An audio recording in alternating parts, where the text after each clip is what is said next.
لا يعلم من في السماوات والأرض الغيب إلا الله।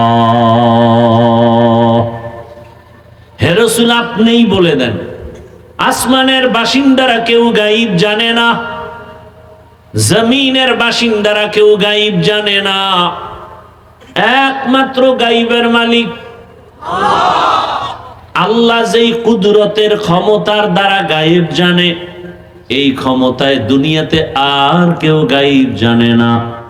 যদি কেউ মনে করে আল্লাহর মতোই কোন পীর বা অন্য কেউ গায়েব জানে, সাথে সাথে তার ঈমান চলে যাবে। কারণ আমার আল্লাহ এক, আল্লাহর গুণের বেলায় তিনি এক, ক্ষমতার বেলায় তিনি এক। কি কোন অংশীদার সহযোগী নাই।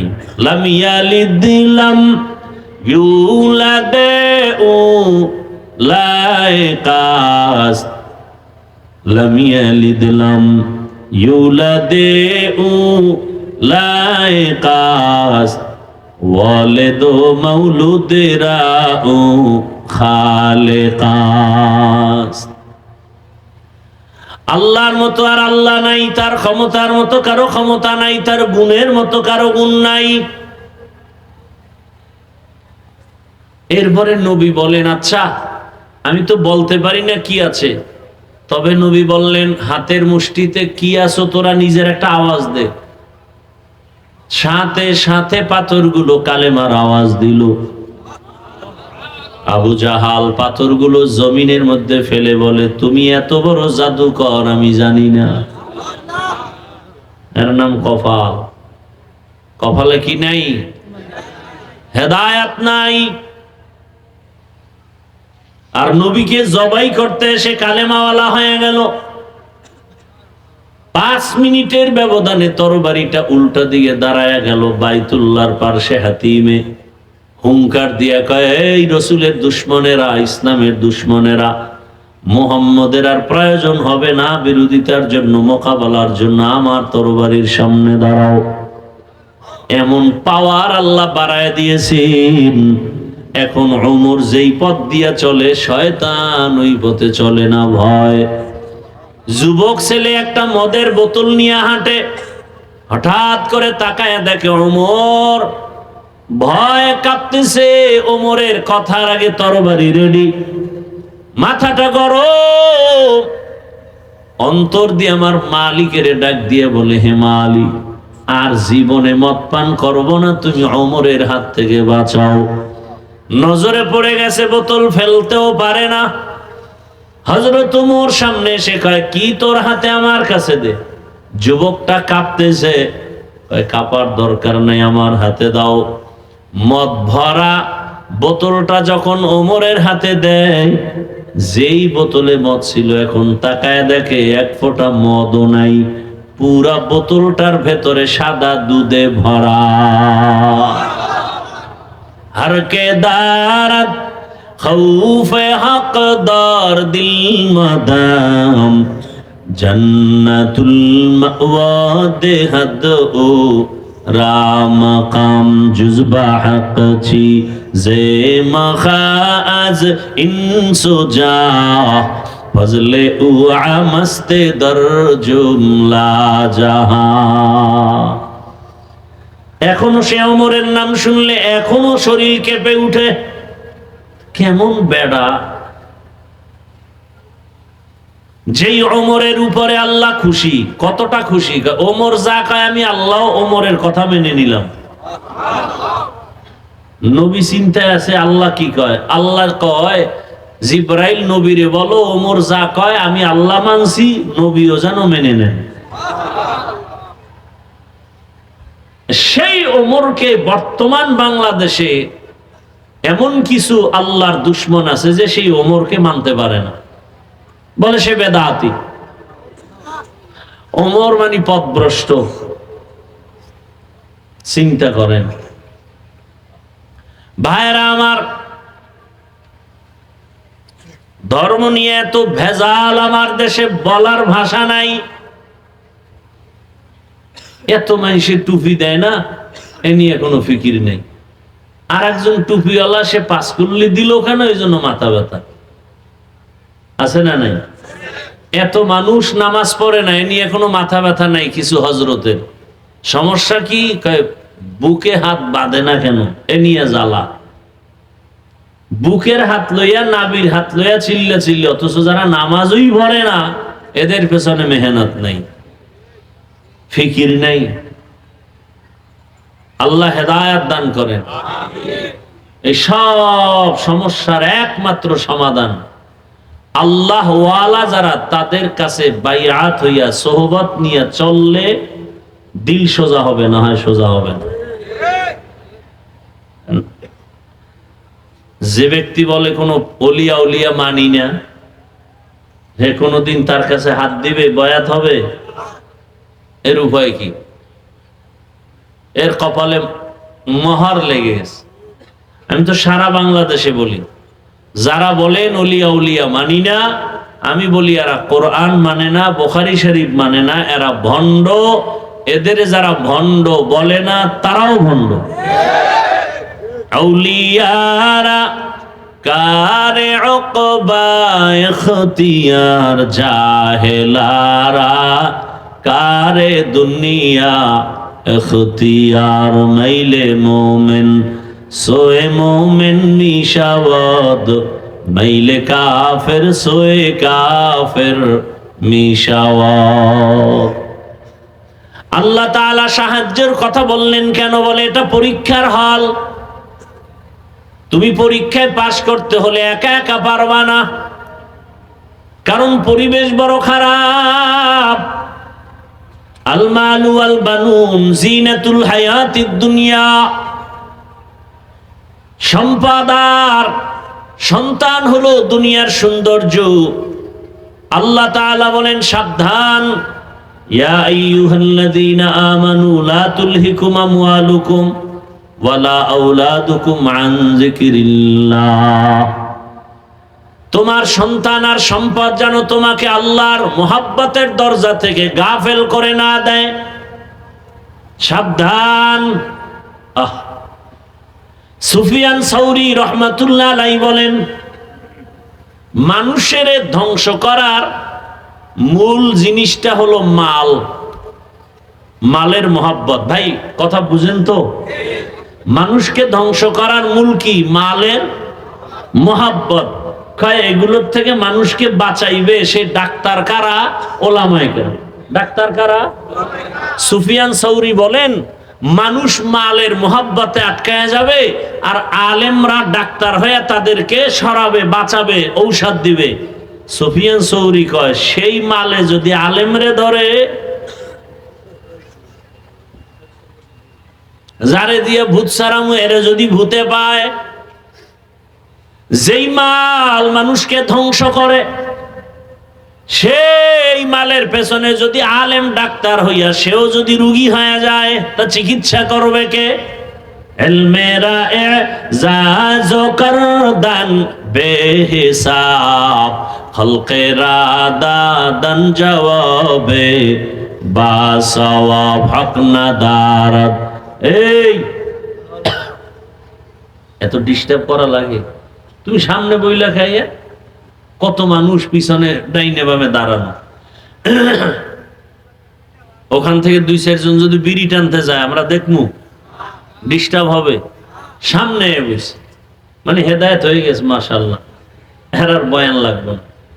থানবী রহমতুল্লাহ আলাইহির দরবারে যে একজন বইয়া 1 মিনিটও না উঠা হাঁটতেছে, সবাই গিয়ে ধরছে, এই ভাই তুমি কোথার থেকে ফট করে চলে যাও, থানবীর দরবার। না ভাই আমার অজ হয়ে গেছে, পুরা টাটকা হেদায়েত পেয়ে গেছে। কি আমরা 40 বছর হজরতের দরবারে লাইন পাইতেছি না খুঁজা, আর আপনি আসলেন আর বসলেন আর উঠে যান, হেদায়েত হয়ে গেছে? বলে হ্যাঁ হয়ে গেছে। যদি আমি 1 মিনিটের ওয়াজ আমল করি, আমার বিশ্বাস আমি বিনা হিসাবে জান্নাতে যাব। কি ওয়াজ? থানবী বলছে, গুনাহ করিও না, নেক ছাড়িও না। আপনারাও কি এই নিয়ে তুলতেছেন? এমন করিয়েন না। আল্লাহ নিয়ে আসেন ভাই, জোর করে এই সমস্ত ঠান্ডার মধ্যে এই প্যান্ডেলে বসা যায় না। মাওলায় দয়া না করলে পারে না, সম্ভব না। এই থার্ড ক্লাসের বিছানায় যে কেউ বসতে পারে না। এখানে বসতে কপাল লাগে, কপাল। এখানে বসতে কি লাগে? কপাল। বুঝো না রে বাবা, ভালো করে বুঝো। এই এলাকার কোন কোটিপতি যদি এতগুলো মানুষ কোন একটা জায়গায় দুনিয়ার লাইনে জমা করতে চাইতো, তাহলে ওই নেতা, ওই টাকাওয়ালা সাহেবের প্রথমে তাকে আসা যাওয়ার ফ্রি গাড়ি দেওয়া লাগতো। আপনাকে দিছে ফ্রি গাড়ি, আবার ওই ফ্রি গাড়িতে এই বেহেশতি মানুষ আসতো না, সব গাঞ্জাখোরেরা লাইন দিত। আসার পরে ভিআইপি চেয়ার বসার জন্য আপনাদেরকে ভিআইপি বিছানা দিছে। পৃথিবীতে এর থেকে নরমাল থার্ড ক্লাসের বিছানা হতে পারে না। এর থেকে থার্ড ক্লাসের বিছানা আর আছে? নাই। এখানে কে ভিআইপি, কে নন ভিআইপি, কে বড়, কে ছোট, কে আলেম, কে মূর্খ, সব এক। কে ধনী, কে গরিব, কোনো ভেদাভেদ নাই। ওই টাকাওয়ালা সব মানুষের বসাই আবার ফাঁকে ফাঁকে নাস্তা দেওয়া লাগতো। প্যাকেট একটা কম পাইলি চেয়ারের বাড়ি, বাতাসে উড়ে চেয়ার।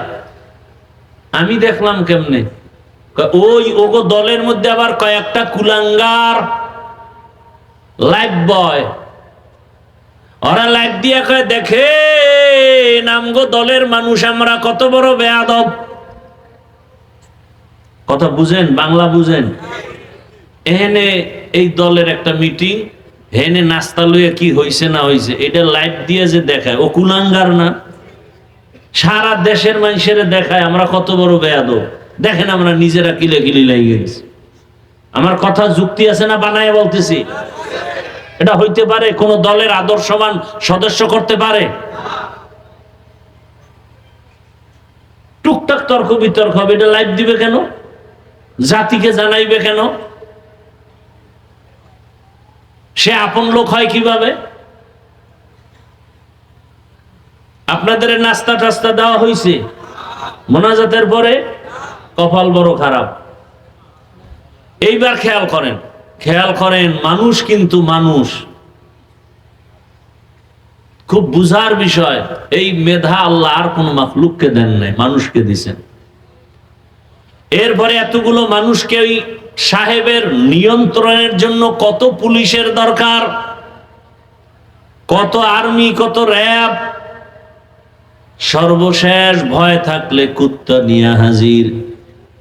কারণ মানুষের উপরে বিশ্বাস নাই, বেঈমানি করে ফেলে। কিন্তু একটা কুকুর জীবন দিবে, কোনোদিন বেঈমানি করবে না।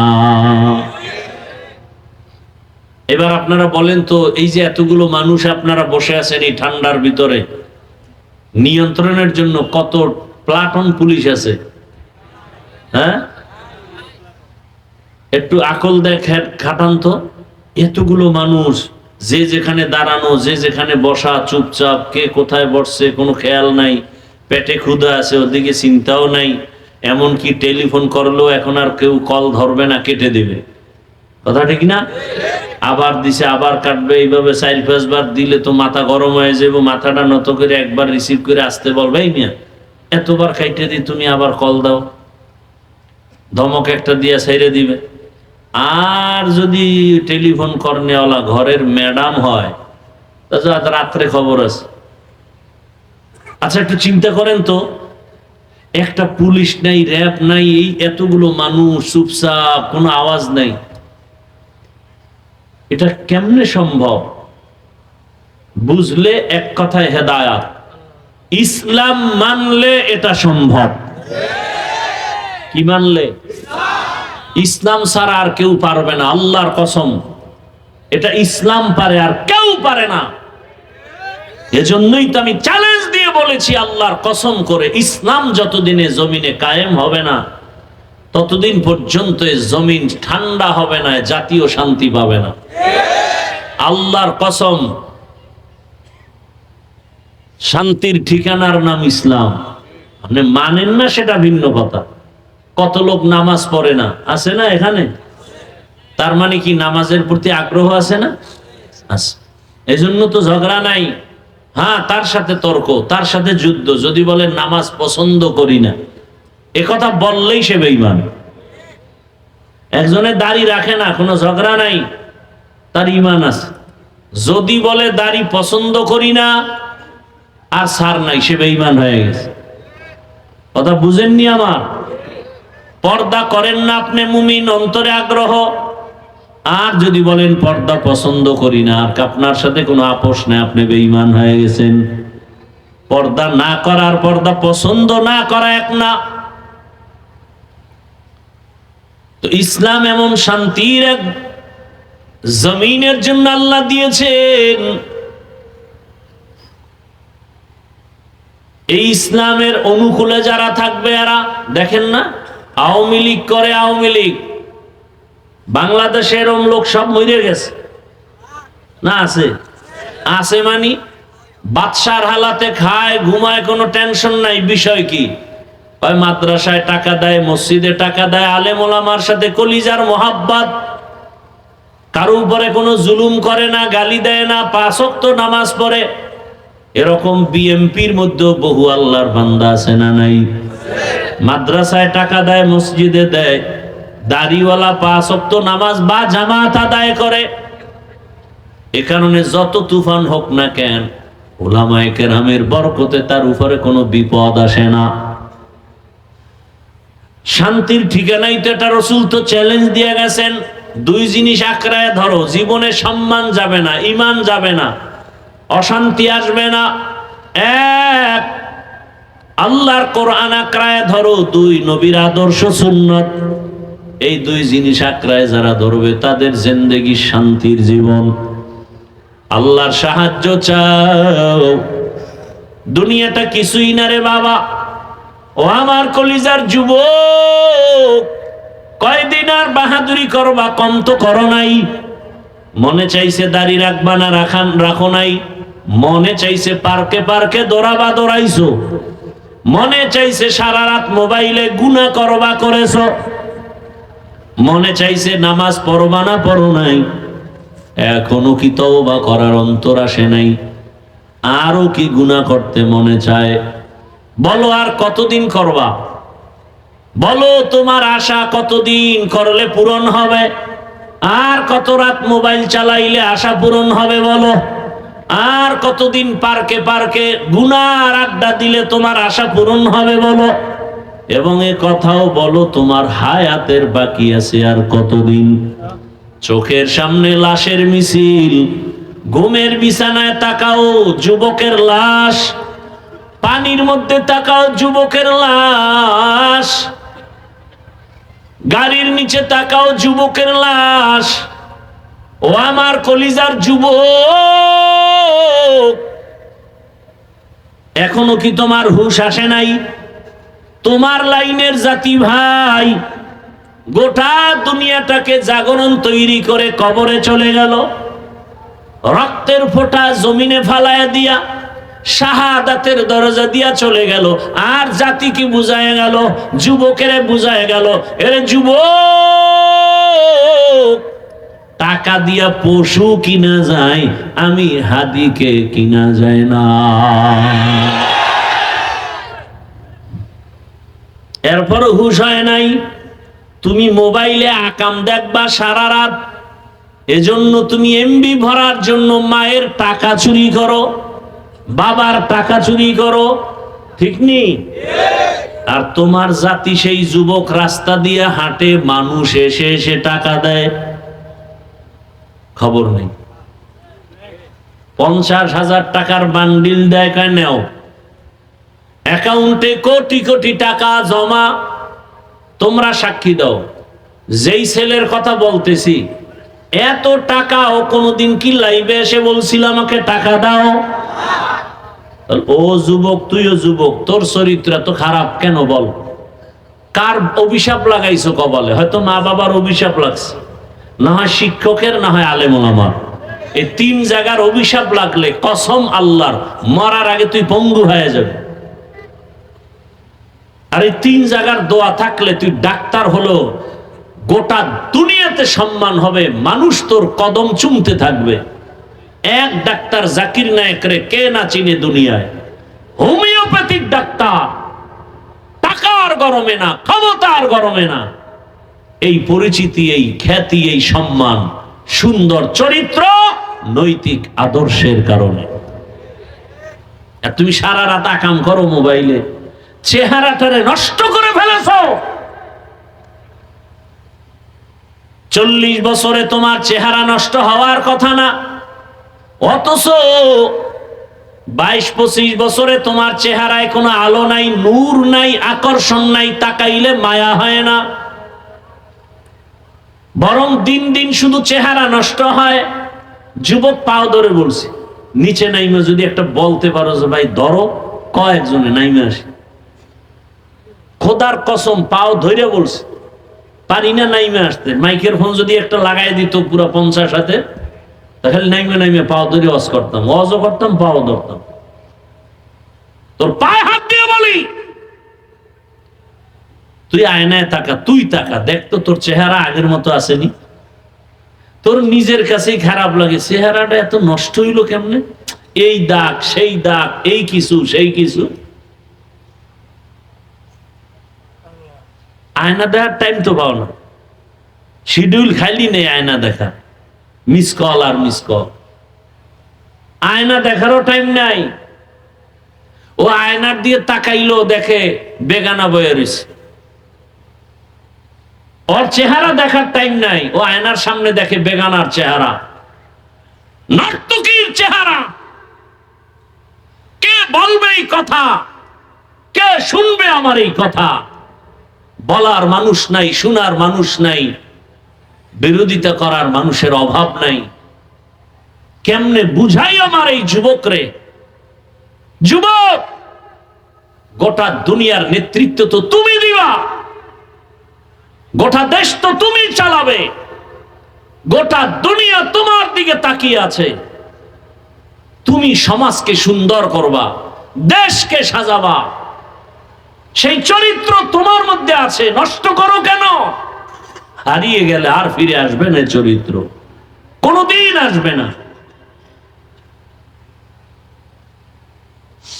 বয়ান উল্টা শুনে তসবিহ হাতে নিয়ে দোয়া ইউজ পড়তেছে, কবে আসবে সেই ভোটের আগের রাত, 500 টাকায় পশুর দামে বিক্রি হয়ে যাবে। কি বাজারে গেলে একটা ভালো মুরগি কিনতে গেলে 600 থেকে 1000, একটা ছাগল কিনো 15,000, 20,000, একটা গরু কিনবা তুমি 1 লাখ। আর ভোটের আগের রাতে আমার সোনার বাংলার আশরাফুল মখলুকেরা বিক্রি হয় 500 টাকায়। তাহলে তুমি তো আসলে মানুষ না, তুমি অমানুষ। তুমি কি অমানুষ?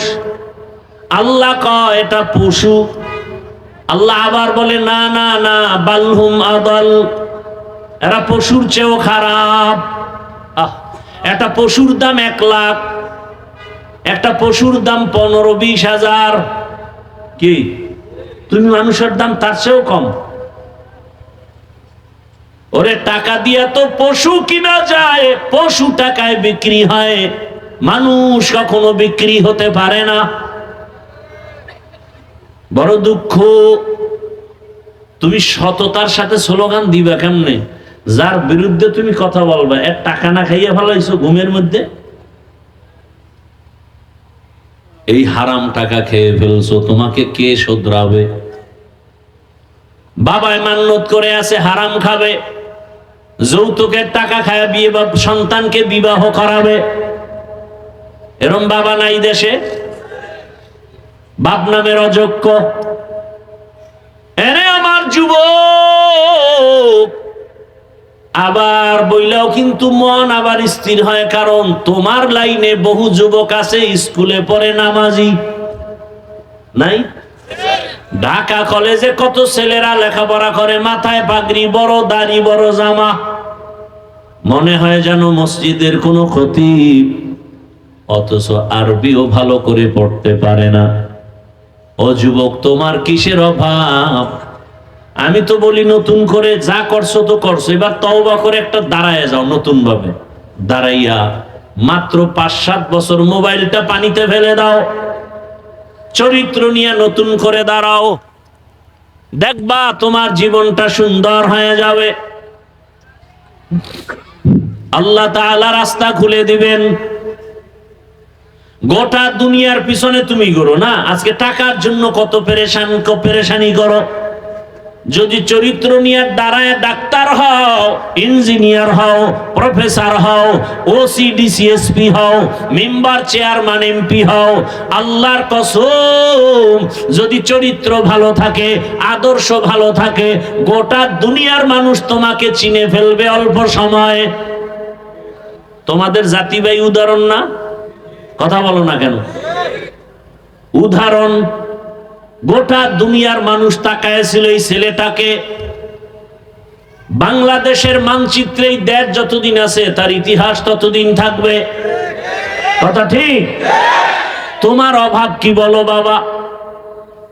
তোমার দিকে তাকায় আছে গোটা দুনিয়া, গোটা দেশ, গোটা সমাজ। তোমাকে নিয়ে মা বাবা গর্ব করবে, আমার ছেলে বড় সুন্দর। যেখানে যাবে সবাই বলবে আপনার অমুক ছেলে, বলে হ্যাঁ ধন্য আপনি। আপনার সন্তানের মতো একটা ভদ্র ছেলে আর নাই। স্কুলে এত ছেলে পড়ে, কিন্তু আপনার ছেলেটা আমাকে দেখলেই সালাম দেয়। বাবার মন খুশি না বেজা? এই যে বয়ানগুলো করতেছি, কি বুঝতেছে যুবকরা? এই বয়ান দিয়ে আমি কি বুঝাইতেছি? তোমরা আমার মতো হুজুর হও। ভুল বুঝবা না, আমি হুজুর বানাইতে আসি নাই। হুজুর বানানের বয়ান করনেওয়ালা আমাদের ওলামায়ে কেরাম আলহামদুলিল্লাহ অভাব নাই। দ্বিতীয়ত, আমার দেশে আলেম ওলামা পীর মাশায়েখ হুজুরের অভাবও নাই। আমার দেশে আদর্শবান ডাক্তারের অভাব, আদর্শবান ইঞ্জিনিয়ারের অভাব, আদর্শবান প্রফেসরের অভাব।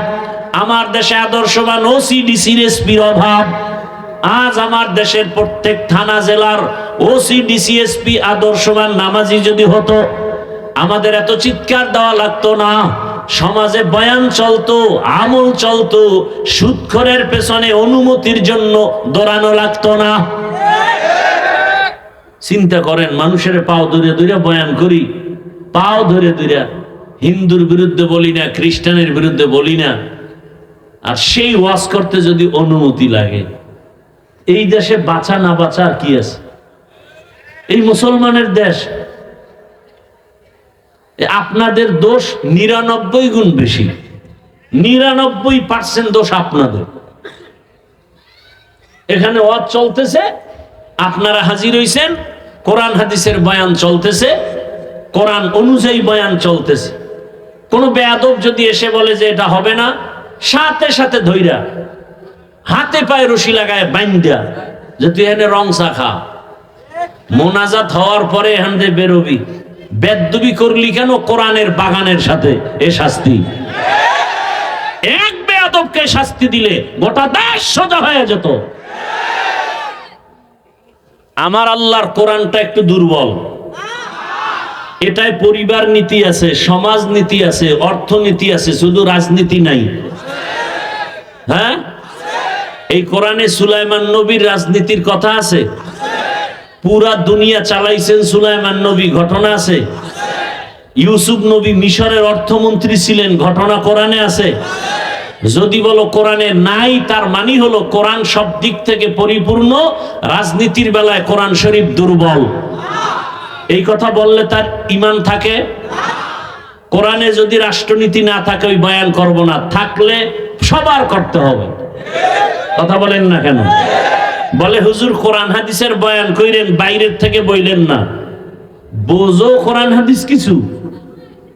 সালাম দিতে পারে না, MA pass, IA pass, BA pass, সালাম পাস করে নাই।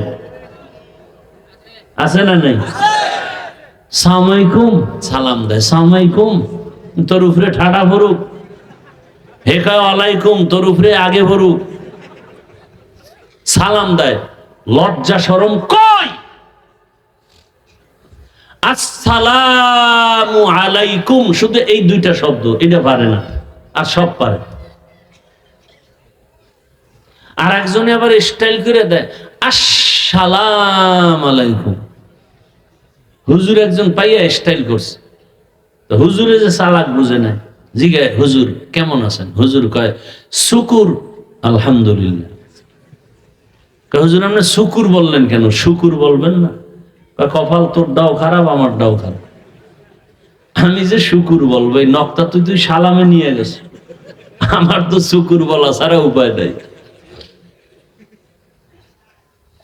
বেয়াদবি ক্ষমা চাই। একটা কথা যদি কোরআন হাদিসের বাইরে বলি, জিহ্বা কেটে ফেলবো। আসো, কেউ আসলে আসো। কোরআন শরীফের মধ্যে যদি রাজনীতি না থাকে, কোরআন আমি মানি না, চ্যালেঞ্জ। কোরআনে নাই বলতে কিচ্ছু নাই। পরিবার নীতি আছে, রাষ্ট্রনীতি আছে, সমাজ নীতি আছে, অর্থনীতি আছে। 20টা বছর লেখাপড়া তো করলাম ডাউলের পানি আটার রুটি খাইয়া, এই কোরআনই তো বললাম। কয়টা নক্তা, কয়টা জের, কয়টা জবর, কয়টা পেশ, কয়টা অক্ষর, কয়টা শব্দ, কয়টা বাক্য, কয়টা আয়াত আছে, কয়টা সূরা আছে, নামাজের আয়াত কয়টা, রোজার আয়াত কয়টা, যাকাতের আয়াত কয়টা, সমাজের আয়াত কয়টা, পরিবার নীতির আয়াত কয়টা, রাষ্ট্রনীতির আয়াত কয়টা, তার ব্যাখ্যা কি, ফতোয়া কি, মাসআলা কি, তাফসীর কি। পড়তে পড়তে পড়তে পড়তে জীবন শেষ। ময়দানে আসি, এখন কোরআন নিয়ে বয়ান করতেছি। কোন সুদখোর, কোন আল্লাহর দুশমন এসে যদি কয় হুজুর বয়ানটা এমন করেন, ওরে কি পরিমাণ রিমান্ডের মাইট দেওয়া দরকার। এই যে বললাম 99 গুণ দোষী আপনারা। না একজন আলেমকে অপমান করে আর আপনি তালি দেন হাতে বয়ে, না? আপনার তো এই কথা বলা উচিত। বাবার সাথে সন্তানের তর্ক হয় না, তার মানে বাবারে কেউ গালি দিলে সন্তান চুপ থাকবে? এটা দিয়ে বুঝেন, ওটা বুঝেন না। যে আমি নামাজ পড়তে পারি না, দাড়ি রাখতে পারি না, পর্দা করতে পারি না, তবে আমি আল্লাহকে ভালোবাসি, রসুলকে ভালোবাসি, আর সেই ভালোবাসা পাইছি আলেমের দ্বারা, কোরআন হাদিসের দ্বারা। অতএব আলেমের সাথে আমার দূরত্ব থাকুক, যা কিছু থাকুক, কিন্তু অপমান হতে দিব না, ওর কবর ধরে ফেলবো। আমি নামাজ পড়ি না, কিন্তু খবরদার আমার ইসলাম, কোরআন হাদিস, আল্লাহ, রসুল, আলেম ওলামা নিয়ে বললে ওখানে আমি ছাড় দিব না। কিসের ভয় পান? আল্লাহ হেদায়েত দান করুন। আরে ভাই, কোরআনটা বুঝেন কিছু? ভারতের মধ্যে হাজার হাজার মাদ্রাসা আগুন দিয়ে জ্বালায় দিছে ব্রিটিশরা। হাজার হাজার আলেমকে ফাঁসি দিয়া গাছের সাথে লাট ঝুলায় রাখছে দিল্লি রাজধানী, কলকাতায় রাস্তায়। উদ্দেশ্য কি? কোরআনের এই আওয়াজ বন্ধ করবে। আল্লাহ তো চ্যালেঞ্জ দিছেন, এটা হেফাজত কোনো হিসাবের হাতে দি নাই। এই কোরআন হেফাজতের জিম্মা কোনো নবীর হাতে দেই নাই, ডাইরেক্ট কে নিছেন? এই জন্য এটা যত বন্ধ করতে চায় তত বাড়ে। পারছে কমাইতে? মাদ্রাসা ব্যাঙের ছাতার মতো, ব্যাঙের ছাতার মতো, বলে না? বলে না? বাংলাদেশে যারা বুঝ আছে, জানা আছে, জ্ঞান আছে, শুধু তারা জবাব দিবেন। বাংলাদেশে স্কুল, প্রাইমারি এডি বেশি না মাদ্রাসা বেশি? না, আপনার অ্যান্সার ভুল। কি ভাই, আমি বলছি আপনারা না জানলে জবাব দিবেন না, আন্দাজে একটা জবাব দিয়ে রাখলেন কেন? এখানে বহু শিক্ষিত মানুষ আছে। বাংলাদেশে প্রাইমারি স্কুল হিসাব করলে গড়ে অনেক বেশি। প্রত্যেক গ্রামে গ্রামে স্কুল আছে, ঘর আছে, সব আছে, কিন্তু বাংলাদেশের বহু অঞ্চল আছে মাদ্রাসা নেই। কথা ঠিক না? তাহলে ব্যাঙের ছাতার মতো তো স্কুল আর প্রাইমারি হয়েছে, মাদ্রাসা হয়নি। অথচ একটা দোষ দিয়ে দিল ব্যাঙের ছাতার মতো। এটা মুসলমানের বাচ্চা এই কথা বলতেছে, ব্যাঙের ছাতার মতো। অথচ মাদ্রাসায় পড়লে একটা চরিত্রহীন মানুষ চরিত্রবান হয়। ডিসি সাহেব টেবিলে বসে কোরআন শরীফ পড়ে। ডিসি সাহেব আপনি কোরআন শিখলেন কি সরকার শিখে? এখন না না হুজুর, ওই যে ছোটবেলা মক্তবে আব্বা আম্মা পড়াইছে না, সেই সময় শিখে ফেলছি। আর এখন আর মক্তব নাই সোনার বাংলায়, আছে? নাই। এখন মুয়াজ্জিন উঠে আজান দিতে, মাও উঠে বাচ্চাকে কেজিতে পাঠাবে। ওখানে গিয়ে কি পড়ে? সরোয়া, সরেয়া। আমার মাদ্রাসায় এসে ওই ছেলে এখন কি পড়ে? সরোয়া, কি মাদ্রাসায় আছে না? আছে। ব্যবধান কোথায়? সন্তানটা স্কুলে গিয়ে পড়ে সরওয়াতে ওয়াজাগর, ওই একই অক্ষর মাদ্রাসায় এসে সন্তান পড়ে সরওয়াতে ওযু, একই অক্ষর। স্কুলে গিয়ে পড়ে সরায়াতে আপা, মাদ্রাসা এসে পড়ে সরায়াতে আল্লাহ, মাদ্রাসা এসে পড়ে রব্বি জিদনি ইলমা। স্কুলে গিয়া আছে নাই, হ্যাঁ গিয়া পরে ক্রিং ক্রিং টেলিফোন, হ্যালো হ্যালো হ্যালো, কে তুমি, কাকে চাও, বলো বলো বলো। আমি ম্যাও হ্যালো ক্যাট বিড়ালকে চাই, জরুরি খবর আছে ডেকে দাও তাই। হামটিমা টিম টিম তার খাড়া দুটো শিং, তারা মাঠে বারে ডিম। আর আগের কবিতা তো ছিল আদর্শ লিপি, পড়ছি না? সকালে উঠিয়া আমি মনে মনে বলি, সারাদিন আমি যেন ভালো হয়ে চলি। আদেশ করেন যাহা মোর গুরুজনে, আমি যেন সেই কাজ করি ভালো মনে। আর এখন নাচবে কেমনে, কোমরটা কি বামে না ডানে ডুলাইব, এজন্য শিক্ষক নিয়োগ দিবে। হুজুর গো যখন মাথা গরম হয়ে গেছে, রাস্তায় নামছে, সব নাস্তিকের বাচ্চাগুলো লেজ গুটায় ভিতরে ঢুকছে। বাংলাদেশের একটা সুন্দর সংস্কৃতি যে আলেমরা নামলে তারা কামিয়াব। যে আন্দোলনে আলেম আছে এটা কি কামিয়াব। জুলাই স্বাধীনের পরেও যদি আন্দোলন করা লাগে তো কিসের স্বাধীন করলেন? আম্মা জানেরা স্লোগান দামগো অধিকার পাই নাই, সমান অধিকার লাগবে।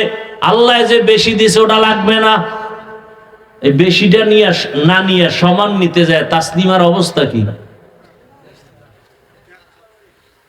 বেশি নিবে না, সমান। সমান মানে এক পুরুষ যেমন 4 স্ত্রী রাখবে, এক স্বামী কেন, এক স্ত্রী কেন পারবে না? আমি তাসলিমার পেটে বাচ্চা, তো যেখান থেকে মনে চাই আমি সেখান থেকে নিবে, এটা আমার স্বাধীনতা। ওলামায়ে কেরাম গর্জে উঠে এই বেশ, অথচ কত বড় এমবিবিএস ডাক্তার, যেমন তেমন ডাক্তার না, এবং গবেষক। কোরআনের আয়াতের ব্যাখ্যা পড়ে, হাদিস পড়ে, নাইলে আল্লাহর ভুল ধরছে কেমনে? ব্যাখ্যা পড়ে পড়ে কয় এই আয়াতটা আইন যা করছে নারীর উপরে, এই আইনটা আল্লাহ একচ্ছত্র নারীর উপরে জুলুম করছে। আল্লাহ জানেন। আমার দুঃখ লাগে, বারবার বারবার বারবার এই দেশের মানুষ দেখে আলেমদের সাথে বেয়াদবি করলেই পতন, বেয়াদবি করলেই পতন, বেয়াদবি করলেই বিপদ। এরপরও কেন যে আলেমদের সাথে বেয়াদবি করে আমার বুঝেই আসে না। যদি আলেমরা কোনো ক্ষতি করত, এই যে আমরা বয়ান করতেছি, এই যে এতক্ষণ বয়ান করছি, একবারও কি বলছি যারা আওয়ামী লীগ করে ওরা সব বিনা হিসাবে জাহান্নামী? কথা বলেন না কেন? যারা বিএমপি করে এরা 100 বছরের জন্য জাহান্নামী? কথা বলেন। ওটা আপনি করবেন কি না করবেন সেটা ভিন্ন কথা, ওটার জবাব আপনারটা আপনি আল্লাহর কাছে দিবেন। কথা ঠিক না? আমাদের উপরে হামলা কেন? আউযুবিল্লাহ নাই, বিসমিল্লাহ নাই, ফট করে মসজিদ দখল করবে, আছে না নাই? মুসলমানের চূড়ান্ত জীবনের একটা উপাসনালয় আল্লাহর ঘর মসজিদ, যেখানে মানুষ বিড়ি নিয়ে ঢুকতে ভয় পায়, ওযু ছাড়া ঢুকতে ভয় পায়, একটা সুদখোর সেই মসজিদের দায়িত্ব নেয় কিভাবে? সুদখোর তো মায়ের সাথে জিনা করার গুনাহ লিপ্ত, অল টাইম মায়ের সাথে জিনা, গর্ভধারিণী মায়ের সাথে অল টাইম জিনা জিনা জিনা জিনা। সুদখোর, যার জীবনে একটা মোনাজাত কবুল হবে না তওবা না করা পর্যন্ত। সুদের সাথে যারা জড়িত এদের হজ কবুল হবে না, দান সদকা কবুল হবে না, একটা মোনাজাত কবুল হবে না। বরং অল টাইম আমার আল্লাহ রেডি রাখতে থাকতে বলছে, যে রেডি থাক, আমি আল্লাহ নিজে তোর সাথে যুদ্ধ করব। তো কত বড় মারাত্মক চিন্তা করেন তো। সূরা বাকারা আয়াত। এই যে কথাগুলো বলতেছি কাউকে আঘাত করার জন্য, দূরে সরাবার জন্য। আচ্ছা, আগামী জুমায় এই বয়ান, আমার মতো এই বয়ানগুলো আপনাদের মসজিদ এলাকায় করুক না তো কোন ইমাম খতিব, কি হবে উপায়? কমিটি গোপনে বলবে 1 মাসের ছুটি, কি দোষ আপনাদের না? আপনারা তো প্রতিবাদ করতে পারবেন না, ওই যে পায়খানা খাইছেন।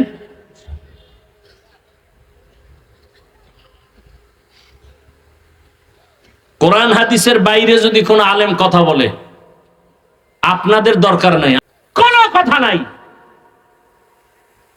কোন আলেম যদি কোরআন হাদিসের বাহিরে কিছু বলে, সেই দিন আর নাই যে চুপে চাপে কিছু করবে। আমাদেরকে বলেন, আমরা সোজা করবো, আমরা ইনশাআল্লাহ।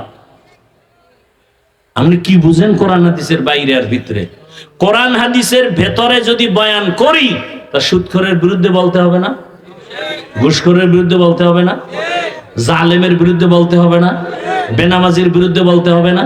কি আপনাদের আকল কি বলে? কোরআন কি সুদখোরের পক্ষে, ঘুষখোরের পক্ষে, বেনামাজির পক্ষে, দুর্নীতিবাজের পক্ষে, চোর ডাকাতের পক্ষে, ধর্ষক আর খুনির পক্ষে? কি বুঝাইতে চান আমাদেরকে যে কোরআন হাদিসের বয়ান করেন? কি বুঝাতে চান? আর আলেম ওলামারা বলেন কোরআন হাদিসের, কোরআন হাতে নিয়ে বয়ান করেন, কোরআন হাতে নিয়ে বয়ান করবেন। সূরা বাকারা বয়ান শুরু করেন, বলবেন এই আয়াতের তরজমা এই। সবার মুসল্লিদের হাতে বাংলাটা দিয়ে আপনি খালি তরজমা পড়বেন। সুদের যতটি আয়াত আছে একসাথে না বয়ান শুরু করেন, দেখা দেখা। এরপরে কেউ বিরোধিতা করলে এরপরে আসি, আমরা আছি। জীবন তো একবার আসছে, একবার যাবে, টেনশন কিসের? সুদের বয়ান করবেন, ঘুষখোরের বিরুদ্ধে বয়ান করবেন, কোরআনে আছে না? বেনামাজির বিরুদ্ধে কি কি ভয়াবহ বয়ান আছে, এটি করবেন।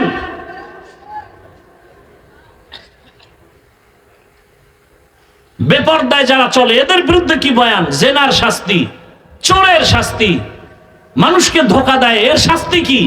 ব্যবসায় গিয়া মালে ভেজাল করে এদের শাস্তি কি? কোরআনের আয়াত লয়ে লয়ে বয়ান করেন। কি ভাই, এইবার দেখি কে বলে যে হুজুর কোরআনের ভিতরে দিয়ে। হ্যাঁ, এবার ভিতরে দিয়েই করতেছি, টাটকা ভিতরে দিয়া আয়াত লইয়া লইয়া বয়ান।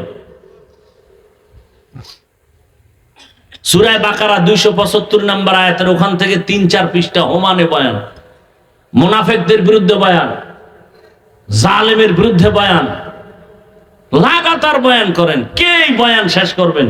আপনার 14 পুরুষের হায়াত হইলেও তো কোরআনের বয়ান শেষ করা যাবে না। সবাই কোরআন হাতে নিয়ে বয়ান করবেন, মসজিদে মসজিদে ওলামায়ে কেরাম, একেবারে ধারাবাহিক, মুখস্থ বয়ানের দরকার নেই। আল্লাহ, খুব রাগ করতেছেন আপনারা।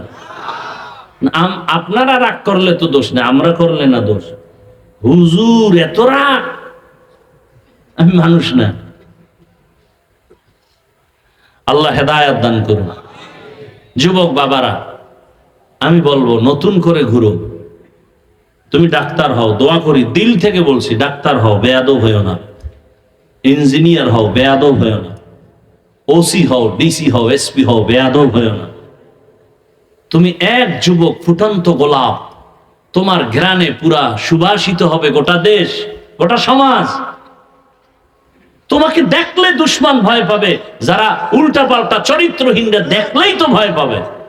আরে এর সামনে বিড়ি টানা যাবে নাকি? আমাকে সামনে কেউ বিড়ি লয়ে আসে? কারণ আমরা ফিডামু জানি এই লোকটা জনমের মতো বিড়ি টানে। এরপরে তো আমরা সালাম দেই, বসাই, আসেন, জানি। কিন্তু ওই লোকটা তো আমার সামনে কখনো বিড়ি নিয়া হুজুর দেখে, হুজুর হুজুর হুজুর বিড়িটা ফালাই দিছে। তো তোমার চরিত্রটা এমন হতে পারে না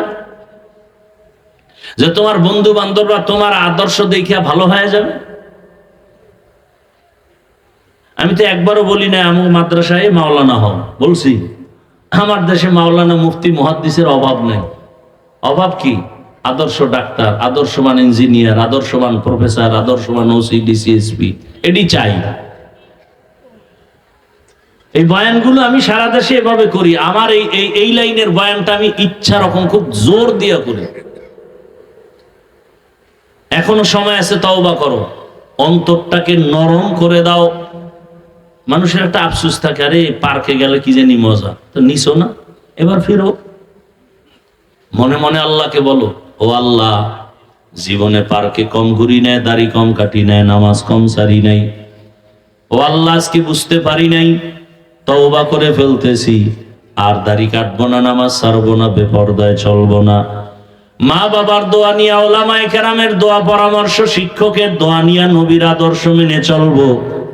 আর জীবনে কারো উপকার করতে না পারলেও ক্ষতি করব না, কারো প্রশংসা করতে না পারলেও বদনাম করব না। ও আল্লাহ, নেক আমল করতে না পারলেও আর গুনাহ করব না।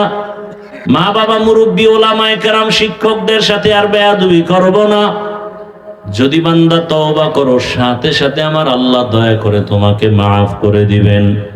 তওবা করার যদি নিয়ত থাকে খাঁটি অন্তরে, আল্লাহ পাক জীবনের সব গুনাহ তওবার কারণে মাফ করে দিবেন। আল্লাহ আমাদেরকে তওবাওয়ালা জীবন দান করেন। আল্লাহ পাক আমাদের গুনাহমুক্ত জীবন দান করেন। আমিন। আলহামদুলিল্লাহি রাব্বিল আলামিন।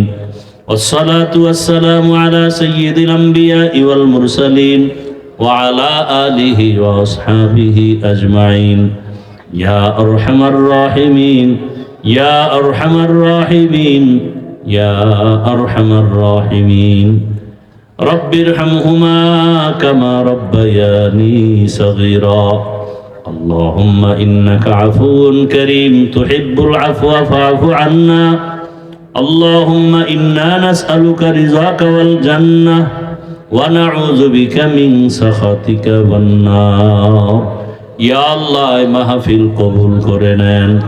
আয়োজনকারী, সহযোগিতাকারী, দান সৎকারীদের কবুল করে নেন। এলাকায় শান্তি দান করেন। মা বোনদের পর্দাওয়ালা বানায় দেন। সন্তানগুলো নেককার